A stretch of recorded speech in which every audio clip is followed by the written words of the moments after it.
He said this might have thrown a monkey wrench into other people's timelines. He said the future is out of my control. Shefty, that's Aaron Rodgers saying those things. What do you take away from it? Well, again, as he said, it's exactly what he said last year and at the end of the season. And you remember there was a big conversation about his future. And clearly, he does not seem committed to that place. And he has questions about their commitment to him even more important. So the question is, what happens here, right? And again, he says it's not up to him. But I actually believe it is up to him. Because if he was uncomfortable enough, he could just go there and say, look, I'm going to force your hand. I'm not coming back there. I want to move on. You guys not only drafted a quarterback, but you traded up to draft a quarterback. And because you did that, I want to go somewhere else. And we've seen it play out in other places at other times for different reasons. We saw Peyton Manning leave Indy, not what he wanted to do, but did leave. We saw Tom Brady did leave New England, his choice. And I think if Aaron Rodgers drank truth serum and had his choice, he would move on to another place that hadn't traded up to get a quarterback in the first round. And that may happen as soon as a year from now. And Booger, you've been around Peyton Manning and other great quarterbacks. You know how prideful they can be. How do you see this thing playing out? Booger.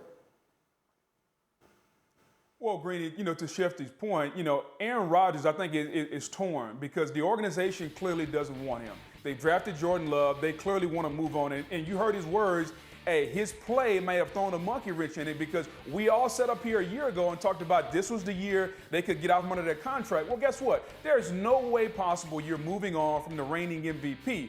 And if you're Aaron Rodgers, you're committed to your teammates. So to Shefty's point, yes, he could go in and demand a trade, but that's from a business standpoint. From a locker room, from a cohesion standpoint, he wants to go out there and win with Devontae Adams. He wants to win with Tunyon. He wants to win with David Bakhtiari and those guys because that's a close-knit unit. Those are his brothers. And so to his point, the business side, yes, he would clearly walk in there today and move on from Green Bay. But once you get on the field, it's clear that Aaron Rodgers is happy in Green Bay. He enjoys playing in Green Bay. He wants to go out there and play with his teammates. Greeny, and to me, there's something in the back of my head that's saying, you know what? He probably feels as if, how about I go out here and be in the MVP conversation again? And now what is Green Bay going to do? So he controls all the cards and he can dictate to them what they do. And right now, they're wasting a first-round pick sitting on the bench while Aaron Rodgers is having a continued Hall of Fame type career.